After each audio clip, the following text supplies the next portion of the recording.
Welcome to this week's podcast. I'm Melissa Nielsen and the host of the Waldorf Essentials podcast. I just wanted to really share something that is like super important to me and just sort of share something that happened to us recently. So, our youngest daughter just turned 14. She's our youngest child, and we are pretty public about our children, which I know not a lot of people agree with, but that's okay. Different strokes, different folks. We have our reasonings for that. But I've been super public about the fact that she is not like many 14-year-olds. And, I definitely think she's got some ADHD stuff going on, some spectrum stuff, but that actually has nothing to do with what we're going to talk about today. What we're going to talk about today is keeping wonder alive for teens. And I get people that ask me all the time, like, how? How are you doing this? How have you done it in the past? And maybe let me just explain a little bit about why it's coming up lately. So, like I said, she just turned 14, and for her birthday, she didn't ask for technology, an iPhone, anything like that. In fact, she asked us to be sure that she was not getting that. She doesn't want that in her life.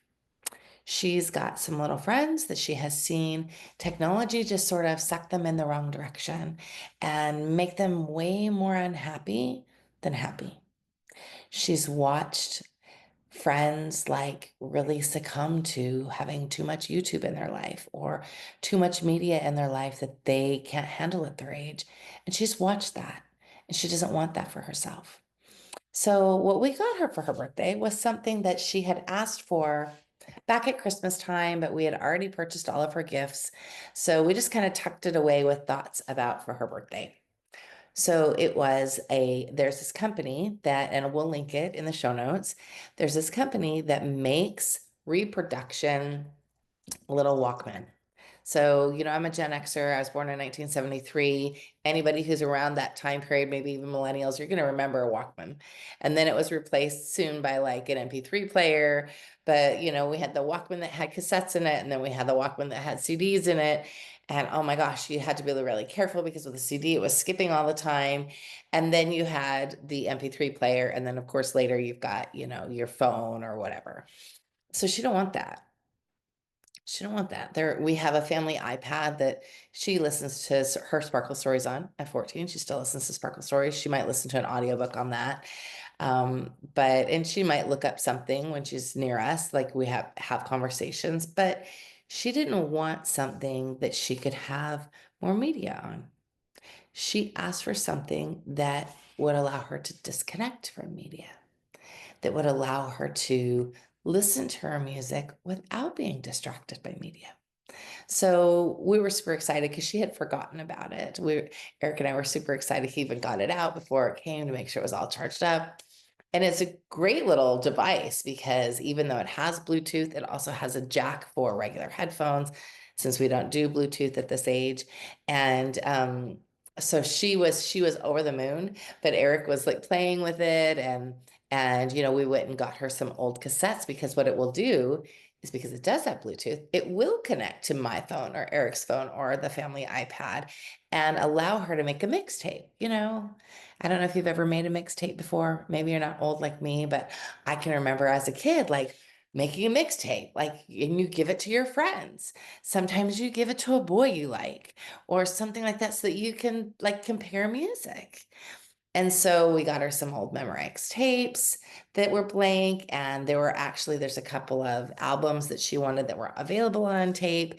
And it opened this door for her to be able to go to old record shops with her brother who wants old CDs. Super Sam, so funny. Um, Somehow we've like raised two children that are kind of in this place, and she wants old tapes. Lots of times people are going to old record shops to look for old LPs, but this is not my children. So I'm sharing this because I was super like we were excited to get it, but I was like, shoot, I hope that she's like really wants it. Like it has a little belt clip, so she's like wearing it all around all the time.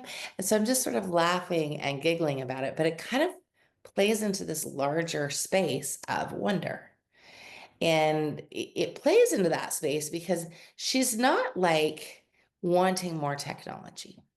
And I know that it's not all kids. So if you are somebody who has a kid like this, bravo, something in your ethos has worked out really well for you.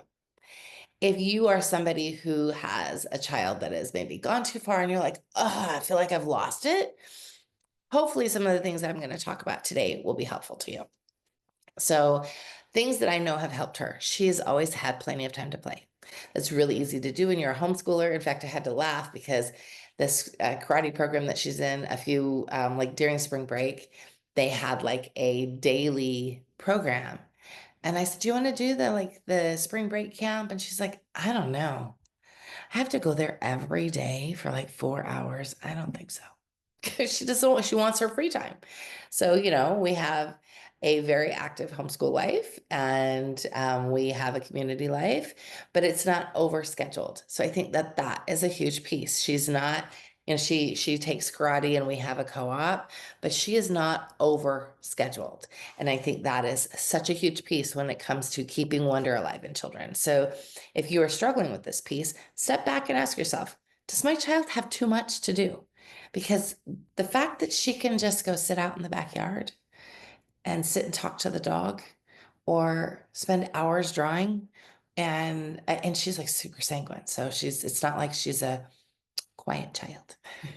She is a child that enjoys talking and enjoys social, but we've taught her how to have quiet and that quiet is safe. So think about where you're at with your child. And maybe you've got a younger child. Maybe your child's just like 10 and you want to really keep this going. These are just some thoughts for that. If you've got a child that's lost wonder, let's talk about how to bring it back. I want to say too, like she's low media. She's not no media. We've gradually allowed some things, Most of you know that have listened to us for 5 minutes. Eric has a degree in film, so film is a big part of our lives, but we're always really careful about what's appropriate for children. So she's had measured and approved media by us. We don't usually let her go to just about anything without us either looking up, and then I don't just look at one website. I look at a couple of websites for parent reviews and I sort of weigh them. I try to talk to people that have seen it or read it or whatever. And then when I'm not sure, we go with her. And we have gotten up and left movies before. And she doesn't usually have a problem with that. And so that's a big part of it is like, I understand her, she understands me, she respects her parents because we've built this space of respect in our home. So I'm just going to go through a couple of keys that I think are super important in like keeping wonder and also if you need to rein things back in and try to build it up. So the very first thing is temperament. Know your temperament and know their temperament. Understanding temperament is huge in understanding who they are. It's also huge in understanding how you can talk to them, how you can like know, like, well, what will this child of this temperament find like awe in? And it's going to be different depending on the temperament. So if you've not done any temperament work, I highly recommend look here on Instagram. We have a bunch of temperament stuff. We have temperament stuff in our podcasts. We have temperament stuff all over the place. We are doing a program through our Ariel's Light Ministry right now that deeply goes into temperament. So you really want to understand temperament. Like, I don't know how to say this any more plainly. It will set you free when it comes to dealing with people, whether it be your children, your spouse, yourself, your mother-in-law, the guy down the street. Like, when you understand people, it allows you to walk through life without judging them so much, without being so frustrated and angry at them. And it allows you to get a little perspective on who they are and sort of why they're showing up the way they are. It doesn't tell you their trauma, of course, but it does tell you like, oh, well, this is a value that's important to this person. So this is how I want to talk to this person. And as a parent, I parent all the temperaments. My husband is a phlegmatic with some sanguine twist. My oldest is incredibly phlegmatic, like all the good parts, all the bad parts, but he's got a little bit of sanguine in there. My second child is melancholic sanguine. My third child is sanguine melancholic. My fourth child is phlegmatic with some melancholy in there. And then Soraya, child number 5, is a carbon copy of her mother. She is choleric sanguine. So understanding each of them has been so important to my parenting. And, there were many years where I felt like I was fumbling and I wasn't doing too well. And I have definitely been able to relate to them more the deeper I've gone in temperament work. So understanding their temperament is super, super helpful. It's super helpful. If you've got a choleric child, and we actually go through this in a lot of our other work, but if you've got a choleric child, then you've got to show up as the boss. You have to show up and because they will trust you, but only if you're trustworthy. So if you tend to be a more wishy-washy parent, but you've got a choleric child, you really want to look at that because the way you show up for this child is super important. And like I said, we go through it in a lot of our other programs. If you've got questions about it, just ask us and we'll direct you to the right place. The other thing I would say, key number 2, is don't give freedom too fast. I have a good friend who talks about sort of this greenhouse effect to how you're slowly opening the greenhouse doors. And I think that's a very beautiful analogy. But I also kind of like this analogy of like letting the horses out of the barn. And then you're like if the horses are going too fast and you're riding on them, you're not going to just let them keep running until they wear out. You are going to pull back on the reins. So if you've never ridden a horse, forgive me. You're on a horse, the reins help you slow things down. So don't forget that you can pull back on the reins. You're the parent. It is okay to step out there and be like, nope, this child is not ready. Having 5 children, all of them were ready for things at a different age. So Super Sam, when he was about 15-ish, we had an extra smartphone, and he had the smartphone for a couple of weeks, and Eric and I were like, no. So we got him a dumb phone. He still needed a way to talk to us. He was still like doing things where he was outside of the home, but he didn't need smartphone technology because he was not yet ready to be in that space. He actually didn't have a smartphone until I think he was 17. So 16, 17, later 16, 17. So like, it's okay to be like, you know what? We're going to like switch things up. And if you have a good relationship with your children, while they may not be super happy about it, they will be okay with it. So it's all about having a good relationship and again, understanding temperament. The other thing, key number 3, I would say is keep wonder alive in yourself. So if you are somebody who isn't at awe at nature. Like I love where my office is. My office is right here. All of this is windows. And so I can sit here and sort of get lost. I could easily get lost and just watch the squirrels. Or it's great when I'm sitting here working and then a squirrel ends up on on that window right there. Usually they scare the crap out of me. But I'm like, oh no. And then I realize it's a squirrel. But they come and they sit, and I just love to sit and watch them with these big trees out here. And I afford myself that. I afford myself that space of wonder. Even when my kids were littler, if we were at the park and they were off running and playing, I would find something in nature to just focus on and be at awe about. Like, wow, isn't that an amazing sunset? Look at this flower. Look how perfect the petals of this flower are. Those are the things that I am bringing to my children regularly. And it's not in a corny way. Like if you're being corny about it because you think you need to be cutesy with them, don't do that. That will put them on edge and have them not trust you. It has to be genuine. It has to come from inside you. And it has to be like from like I said, a real truthful space. Like, isn't the magnitude of God amazing? Is it like that we all ended up on this planet at the same time and that we have like we regularly talk about those things at the dinner table, at the breakfast table. We might also talk at this point in the game about Captain America and Iron Man, but like we're often talking about the space of wonder and like truly understanding like, wow, like doesn't it like just make you speechless sometimes when you watch the growth of a tree? When you see like the beauty of we have this giant dog. She's like 75 pounds and she's like a perpetual 3-year-old in a body, but she understands. And so like we're in awe and wonder about that. Like I'm constantly in awe how she could be on the other side of this big house and I could open a block of cream cheese to make something for dinner and she knows. Here she comes. Cream cheese tax, please. So those are things that I'm in awe about, and those are things that my children are in awe about. So if you are in a spot where you have not had awe yourself, wonder yourself, and you've gotten like hung up in the like, what do I have to do today, and marking the checking off the box, which is super easy to do in this world. Super easy to do. It's especially easy to do if you're somebody who's on the spectrum or you've got ADHD or something like that. Well, if I've done this, and then have I done this? And it's super easy to do. So you have to build in those moments of wonder for yourself. Because if you have wonder, they're going to have wonder. They're going to go through those funky teenage spaces where like they're like, oh yeah, mom, whatever. Roll their eyes at you, but they're going to secretly have wonder. As long as you're not like cramming it down their throat, you are organically bringing it into your home. You're organically, maybe like even still we do, lighting a candle at dinner. Our kids are 14 and almost 19, the last two that are at home. We still do these things. We still have grace at dinner. We still do verses. We still come together in the morning. Like, don't stop doing the things that were the glue when they were younger. Continue to do those things.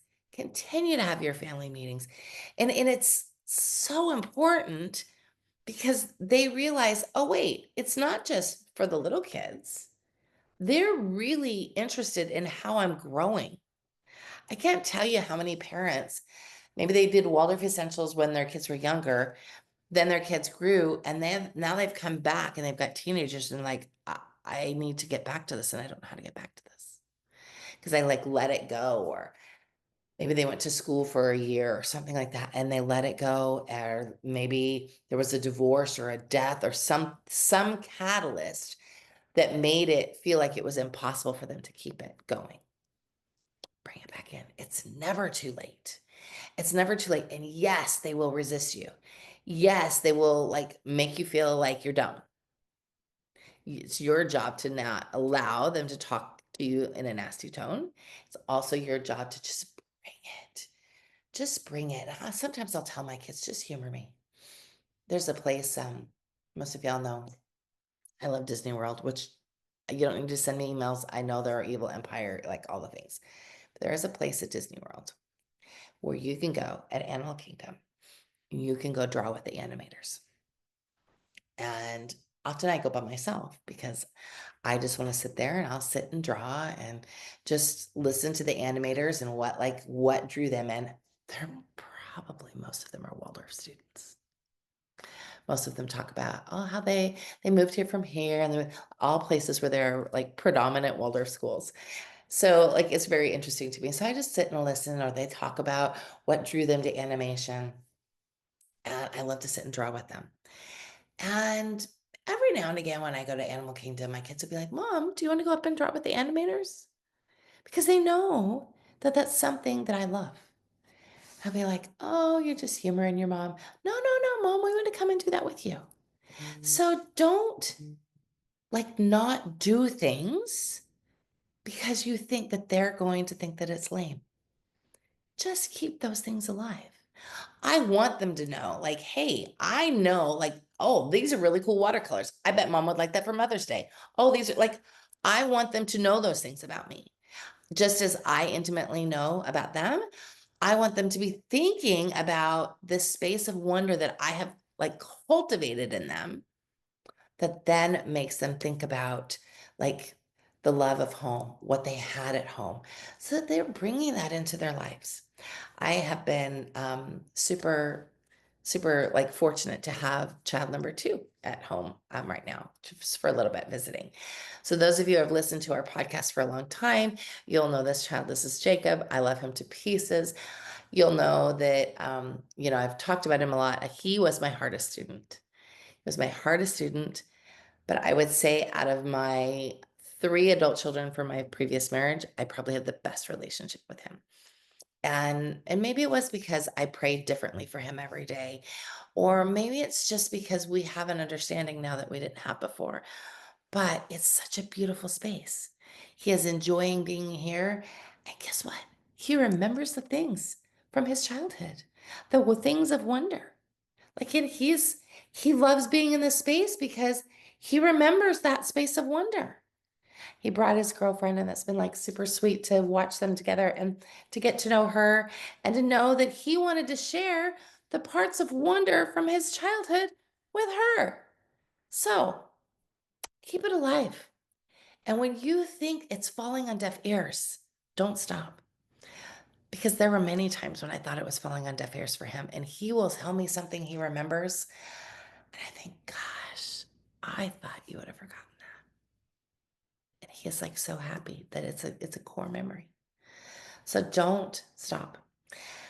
Number 4, know when to admit that you've messed up. So when we're on this path, there are going to be times that you screw up. I think it's super important, depending on the child. Like I wouldn't do this necessarily so much during like big changes, like 9-year change, 12-year change, depending on the situation. But if you have screwed up royally, if you have feel like you let go and you need them to come back and you're trying to pull back on the reins, but they're fighting you, let them know. Go to them, sit with them, not when you're angry, when you're having a silent moment together. Take them by the hand, rub their back, and just apologize. I am so sorry I failed right now. I'm so sorry that I messed up in this instance. Can you forgive me? And of course, they're going to be like, of course I forgive you, Mom. But that act of going to them and admitting that you're wrong, it speaks volumes. That's a bridge builder. That's a bridge builder. It allows you to go to that next place. That's an opening to awe and wonder.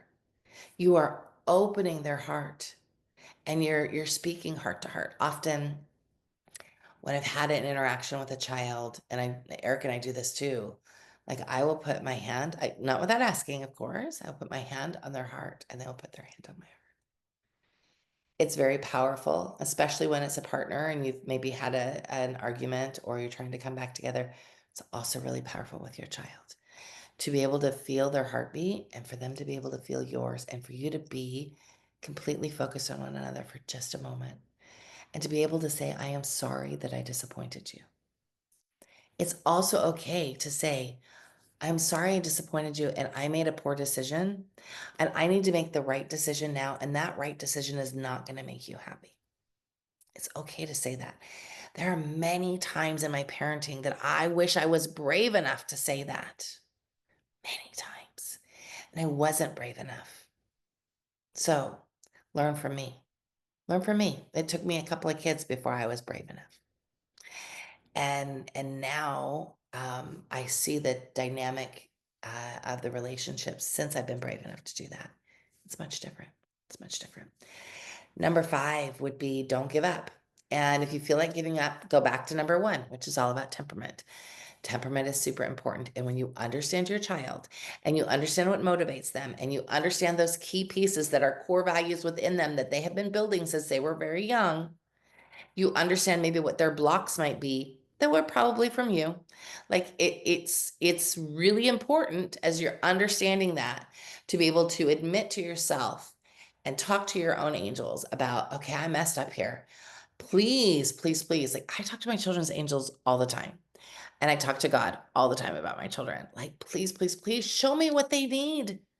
Show me what they need because it's so important that I don't lose them right now. So many parents come to this age, this 13, 14, 15 space, and they feel like their work is done. And it's nowhere near done. So if you have subscribed to Waldorf for any length of time and you understand life cycles, you understand that 0 to 7 is a space of beauty, and you understand that 7 to 14 is like the next phase. Guess what? 14 to 21 is the next phase. They're seeking truth. They need to know what is right and what is wrong. They're mirroring that 0 to 7 space and they are looking to you. Do not let them down. And if you have let them down, fix it, reel it back in because it can be reeled back in. You can absolutely fix what is broken. Absolutely. I believe that with all of my heart and soul that you can fix what is broken. It takes humility on your part. And humility is sometimes hard to come by in our culture. It takes humility on our part. It takes a great deal of love and a great deal of understanding and a great deal of will. Will being that you have to keep going. Doesn't mean you make a pest out of yourself. Doesn't mean you're corny. Just means that you go, okay, well, that didn't work. I'm going to like go back to the spirit and say, all right, I feel like I fell flat on my face. Should I just try that again? Or do you got something else for me? Because here's the thing that I know about my children. The only person who knows them better than me is God. Whatever name you put on God. That holy space, that creator energy, they are the only place that like knows them more than you, because that's where they came from. They just came through you. They don't belong to you. They came through you. So your job is to not give up. Don't give up when they're 14. Don't give up when they're 16. Don't give up when they're 24. Just keep going. I have the relationship I have with Jacob now because I never gave up. Every day I prayed for him. And I didn't pray for him, please God, let him see the error of his ways. No. It was more like, please help him be safe. Please help him to know that he's loved. Please help him to know that even though his choices are not my choices, I still love him. Like, that's how you build strength with adult children and with teenage children. So I hope that was helpful.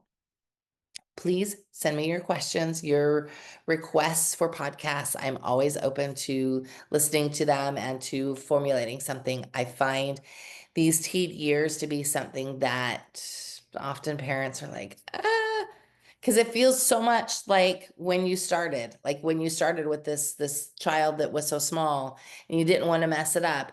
And then you got to these middle years where you're like, I can do this. It's not a big deal. But then you get to this teenage space, and guess what? They got opinions of their own. They have influences all around them. It's your job to know who's influencing them.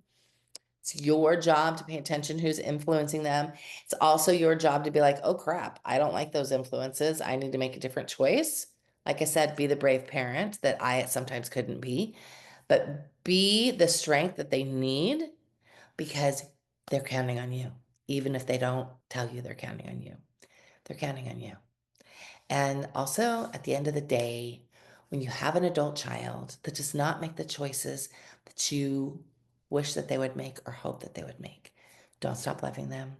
Even if they don't talk to you, be in a space of just praying for them every day. And it doesn't have to be a prayer, again, of, oh, they need to see my way. It needs to be a prayer of, please keep them safe. Please let them know that they are loved. Please let them know that even though my choices or their choices are not my choices, I still love them. Even if you can't talk to them, even if they don't want anything to do with you, your job is to just love them. All right. On that note, I hope you have a wonderful day. I hope it is beautiful where you are. I hope the sun is always shining on your face and on your back. I hope you have a wonderful, wonderful summer for those of you who are getting ready to head into that space. And for those of you who are about to celebrate Mother's Day in a couple of days, much love to you.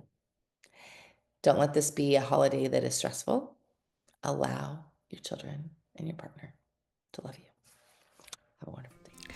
At Ariel's Light, you'll find something to nourish your soul and your home. Keeping ourselves and family emotionally healthy and happy is no easy task in today's world. Join our free monthly gatherings to nurture your inner work and help you on this path to truly understanding yourself. Live gatherings are free to attend and can be found on our website. If you cannot attend live, you can listen to the replay in our Candle membership. Also in our Candle membership, you'll find full access to our longer podcasts, an archive of gatherings and podcasts from 2023. You'll also find more tools such as guided meditations. Ariel's Light doesn't stop there. We also have tools for you to deepen your connection to festivals and Waldorf education. Visit arielslight.org to start your journey today.